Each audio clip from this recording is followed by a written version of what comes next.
Sejam todos muito bem-vindos a mais um Condomínio em Pauta. O assunto de hoje é o que fazer quando o seu condomínio está sem dinheiro. É uma coisa que acontece, ainda mais quando um síndico é eleito, ele vai pegar as finanças do condomínio e ver que realmente não tem dinheiro. O que fazer?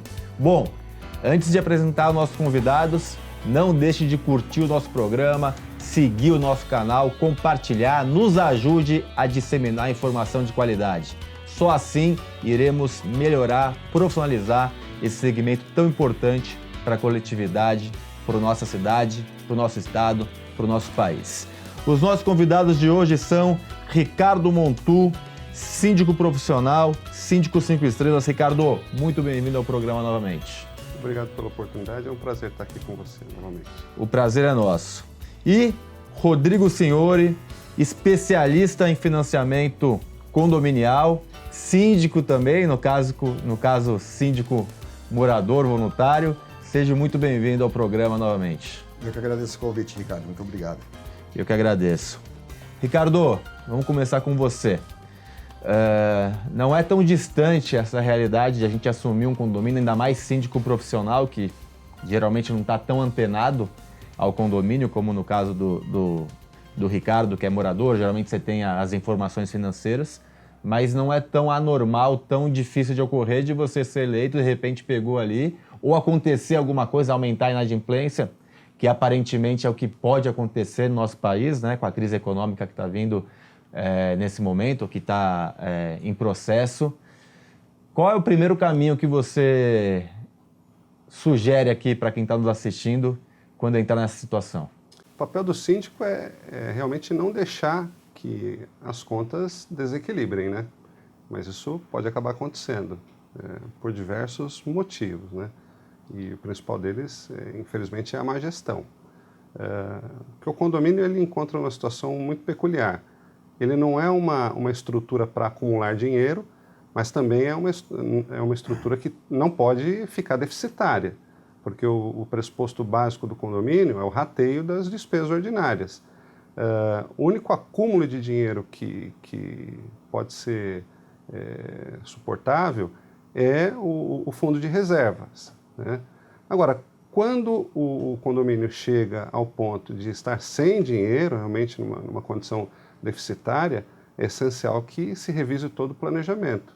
A base é a previsão orçamentária. Se a previsão orçamentária não for realizada de maneira adequada e o cumprimento no decorrer do ano ele não for fiscalizado, não for dado atendimento àquilo que foi previsto, deve ser checado para colocar a casa em ordem. Vamos lá, começamos com um assunto interessante. A má gestão financeira, independente do síndico atual ou do síndico anterior, que acaba na questão de falta de dinheiro. Mas aí eu vou trazer para o Rodrigo e ter uma outra realidade. Também são eventualidades, né, Rodrigo? Sim. Eu tive uma eventualidade no condomínio em relação a uma ação trabalhista, em relação a um ex-funcionário que não estava em nossa previsão orçamentária. E nós tínhamos um fundo de reserva que suportou essa despesa momentaneamente. Quanto a gente estava falando, mais ou menos? Falando da ordem de R$7 mil. Tá. E isso, na verdade, ele impactou. Nós tivemos que fazer um rateio extra para poder suprir a previsão orçamentária devido ao 13º, do pagamento do 13º que nós teríamos que realizar no final do ano. Então, nós tivemos tempo, não chegamos a ficar sem caixa, mas isso nos assustou momentaneamente, né? E existem outras coisas que podem afetar o condomínio, né? Alguma despesa em relação à manutenção, uma despesa hidráulica que possa... Você falou de funcionários, deixa eu só pegar um exemplo, acho que é interessante. Teve um condomínio que o rateio do condomínio era alto, era em torno de R$85 mil, e tinha um zelador antigo que começou a trazer muito problema para o condomínio e vulnerabilidade em termos de segurança, condomínio de altíssimo padrão. E para mandar ele embora era em torno de R$95 mil. Foi um problema muito grande para conseguir mandar ele embora. Mas te interrompi, você falou interessante, problemas hidráulicos, elétricos, obras, tudo isso pode acontecer. Sim, inadimplências, períodos de crise. A inadimplência, como o Ricardo comentou, é um fator que acho que hoje incomoda muito o síndico. ele ter essa previsão do que ele vai poder contar dos moradores. Existem muitos moradores, né, hoje que estão passando por uma certa dificuldade em relação devido à pandemia, e isso pode ocasionar a falta de caixa para condomínio, né? Isso já está acontecendo no mercado, né? Ricardo, bom, passamos aqui um causador, né, do que pode acontecer, que são a imprevisibilidade e aquela imprevisibilidade previsível que é o andamento das contas ruins que não são acompanhadas ou da gestão ruim. Aconteceu, né? O que a gente consegue? A gente acha que tem algumas frentes, né? A gente pode cortar custos, a gente pode aumentar a arrecadação, a gente pode fazer uma arrecadação ordinária, a gente pode pegar um empréstimo para o condomínio. O que você vê, assim, que caminho que você orienta a gente? Importante desenvolver um planejamento estratégico para sanar essa situação, né? Então você tem, como você disse, esses caminhos. A primeira coisa é rever a previsão orçamentária e fazer as adequações para que o rateio ocorra de maneira adequada. Se você tem alguma vulnerabilidade ou alguma situação emergencial, chamar os condôminos a suprirem isso através de rateio extraordinário. Agora, muitas vezes isso não é possível. Você chama, mas não alcança, por conta, às vezes, até mesmo de inadimplência, né? Como é que você vai suprir essa situação que você se deparou de repente? O dinheiro não entrou. Como é que você vai buscar isso? Você chamou os condôminos a ratearem. Isso é uma vulnerabilidade interessante, porque o que acontece? O condômino, ele responde por todo o ônus do condomínio. Não é porque o condomínio está ali como sujeito financeiro para arcar com as despesas que o condômino, na sua pessoa física, com o seu próprio imóvel, não irá responder, né? Isso é típico, o artigo 1315 do Código Civil prevê a solidariedade condominial, né? Aquilo que se chama de solidariedade condominial. Então, o condômino tem que fazer frente ao ônus, né? Então, se ele não é chamado, você começa a colocar o condomínio numa situação de grande risco, né? Sim. Porque se ele não comparece para suprir, então você vai até chegar à possibilidade de fazer um empréstimo, né? Que acaba sendo uma das últimas, mas ela é necessária quando o condomínio não consegue suprir aquilo, as despesas ao qual se apresenta, né? Rodrigo, sobre o empréstimo, entrando aqui na sua seara que você conhece muito bem, a gente tem empréstimos que são interessantes para reduzir custo, né? Sim. Então a gente, por exemplo, pega um dinheiro para mandar todos os funcionários embora e depois implementar a portaria remota, um exemplo entre diversos tantos que a gente pode colocar aqui. Então, é um valor que entra para você depois, é um investimento, né? Investimentos necessários, né? Como obras que são necessárias, você não quer fazer uma arrecadação extra, aí você dilui isso. E tem a questão também da inadimplência que pode estourar em algum momento e você precisa suprir e aumentar talvez o valor do condomínio, vai criar mais inadimplência. Antes de você explicar um pouco sobre o financiamento condominial, você vê algum momento mais propício e outro momento menos propício? Quando é indicado entrar com financiamento condominial?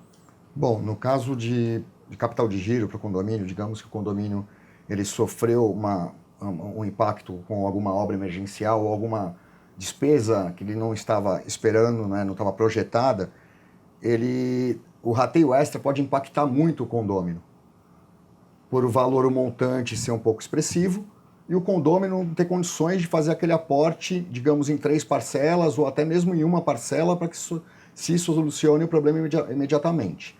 Então, eu indicaria o financiamento para quê? Para poder diluir isso num prazo que seja interessante para os condôminos, que não haja um impacto financeiro, que se resolva o problema pontualmente, no caso emergencial, e discutido após também isso em reunião e colocado depois esse financiamento de uma forma que o condomínio possa pagar. Em relação a projetos, é interessante ver que existem alguns projetos, mesmo sendo financiados, ou seja, vai ter um juro sobre isso, é muito conveniente ao condomínio, é muito atrativo. O condomínio fazer uma substituição hoje de uma portaria por uma portaria remota, quer dizer, cada condomínio tem sua peculiaridade, né, suas diferenças, Mas um condomínio que suporte uma portaria remota, ele consegue fazer o pagamento das parcelas do financiamento e a portaria remota através da economia gerada pelo remanejamento que foi feito. Pode ser de luz, por exemplo, né? Que é a troca, substituição por tudo de LED, por exemplo, Além que de tem uma lâmpada economia LED, mensal, você vai pagando com a economia, né? Você pega condomínios clubes aí, que hoje em dia, o projeto de energia solar, até, Sim. ele é muito viável ao condomínio. A gente realiza muito financiamento nessa área, principalmente na região Nordeste, em que o condomínio tem uma economia de 90% da conta de luz. Com isso, ele consegue pagar o projeto e ainda ter uma sobra de caixa. Dentro do mês. Dentro do mês, e isso com o dia para terminar o pagamento do projeto. Ou seja, daqui 3, 4 anos ele vai ter todo o valor da parcela integrado à sua cota ordinária. Ele pode fazer depois uma redução. Existem condomínios planejando até vender a própria energia gerada que tem excedente para os próprios moradores. Poxa, não tem fim. Deixa eu fazer uma pergunta. Geralmente, qual é o prazo desse empréstimo? Eu sei que tem possibilidades, mas qual que é o mais comum de empréstimo? O prazo médio que é utilizado hoje, que é o mais indicado, mas isso depende da análise financeira do condomínio, são 24 meses, 2 anos, um projeto, você ter payback no primeiro mês e ter retorno financeiro por completo daqui 2 anos. Mas ele se estende até 60 meses. A gente sabe, já só mais um minuto, Ricardo, a gente sabe que os bancos mais tradicionais, Itaú, Bradesco, Santander, eles não são muito focados em condomínio, né? Até tem uma dificuldade muito grande de se conseguir empréstimo, né? E aí, já entrando na sua seara e falando o nome da empresa, a Impressa Capital, ela tem o foco em condomínios e aí a burocracia é mais rápida, é isso? Na verdade, como a gente é especializado em crédito para condomínio, nós estamos preparados para dar o atendimento nesse nicho de mercado. Então a gente entende qual a necessidade do síndico, quais são as necessidades do condomínio, se aquele projeto faz sentido. Muitas vezes existem projetos que são apresentados para a gente que é um pouco utópico, né? O condomínio vai aumentar uma taxa de condomínio de 200% para fazer uma piscina aquecida no verão. Então tem algumas coisas que não fazem sentido, a gente acaba até orientando de uma forma, olha, esse não é o melhor momento, ou não seria a necessidade imediata do condomínio. Mas é muito prático, muito rápido, não tem avalista, não tem garantia real. Geralmente quanto tempo para conseguir o dinheiro? O crédito está na conta 5 dias, no máximo. Desde que o condomínio esteja com a documentação em ordem, em relação a atas de assembleia registradas. Você vai me responder no segundo bloco uma pergunta que todo mundo aqui que está nos assistindo, eu tenho certeza que tem dúvida. A questão dos juros, né? Qual é os juros? Quanto vai pesar isso para o condomínio? Realmente vale a pena? Segura aí que você vai responder no segundo bloco. Ricardo, eu queria entrar com você em algumas coisas práticas de economia. Aonde que a gente pode economizar? A gente falou aqui portaria remota, a gente falou aqui, por exemplo, de economia de luz, mas tem outras frentes que a gente pode fazer economia para a gente cortar a questão, diminuição de funcionários. Aonde que a gente pode... Você falou muito de planejamento até agora, mas a gente não entrou. Agora, querendo no segundo bloco, que a gente entrasse e visse aonde que dá para meter a caneta ali para cortar, para diminuir nossos custos. Perfeito. Tá bom? Então, você me responde isso no segundo bloco, você me responde a questão de juros e a gente tem muito mais para falar ainda, porque esse papo tá bacana. E você que está nos assistindo terá essas respostas e muito mais na sexta-feira. Não perca. Até lá.